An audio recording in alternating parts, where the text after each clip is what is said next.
19 मार्च 1998 को वाजपेयी प्रधानमंत्री बने और ठीक 6 दिन बाद दो वैज्ञानिक अब्दुल कलाम और चिदम्बरम को अपने ऑफिस बुलाया। वाजपेयी ने धीमी आवाज़ में पूछा, क्या आप दोनों परमाणु परीक्षण के लिए तैयार हैं?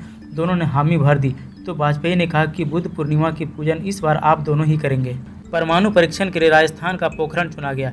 मटेरियल पूरा मुंबई में रखा गया। रात के 2 बजे मुंबई में सामान लोड करके एयरपोर्ट लाया गया। रक्षा मंत्री जॉर्ज फर्नांडिस पूरी रात नहीं सोए। यदि एक भी कंटेनर फट जाता तो पूरा मुंबई शहर शमशान बन जाता। ये सामग्री मुंबई से जैसलमेर के रास्ते पोखरण साइट पहुंची। अमेरिकी सैटेलाइट से बचने के लिए टीम मुश्किल से चंद मिनट ही काम कर पाती थी। हमारे वैज्ञानिकों ने अपार कष्ट सहकर काम किया। अपार इसलिए कि उन्हें तपते रेगिस्तान में सेना की भारी वर्दी पहननी पड़ी, जिसके वे आदी नहीं थे। दिल्ली मुंबई में रहे वैज्ञानिकों का राजस्थान की गर्मी असहनीय थी, लेकिन बावजूद इसके काम शीघ्रता से किया गया। दूसरा डर यह भी था कि वाजपेयी की गठबंधन की सरकार बड़ी मुश्किल से चल रही थी।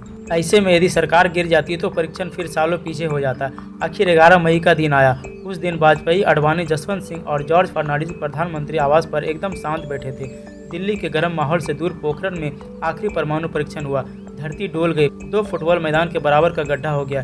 कलाम और चिदम्बरम को चक्कर आने लगा। दोनों ने एक दूसरे को संभाला और बाहर आए। वैज्ञानिकों ने जैसे ही चिदम्बरम और कलाम को देखा तो भारत माता की जय का नारा लगाना शुरू कर दिया और कलाम और चिदम्बरम हर नारे पर जय जय बोल रहे थे।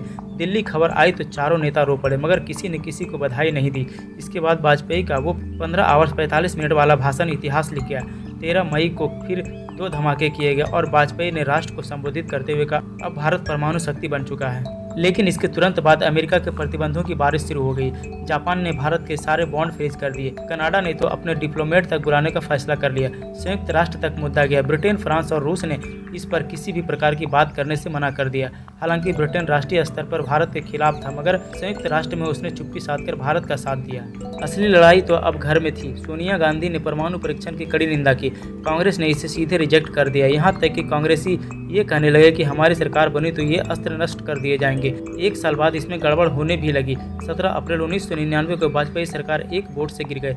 फ्रेश इलेक्शन होने थे, मगर इलेक्शन कमीशन ने ये चुनाव सितंबर में करवाया ताकि बीजेपी को सहानुभूति का लाभ न मिले। लेकिन दाल फिर भी नहीं गली। 1999 में वाजपेयी ही जीती और अमेरिका को मनाकर प्रतिबंध से भी मुक्त हो गई। आज देश में जो परिस्थिति खड़ी की जा रही है, आशा है आप समझ गए होंगे कि परमाणु परीक्षण कितना आवश्यक था। तो दोस्तों, इन्फॉर्मेशन अच्छी लगे तो वीडियो को लाइक और चैनल को सब्सक्राइब करें। धन्यवाद।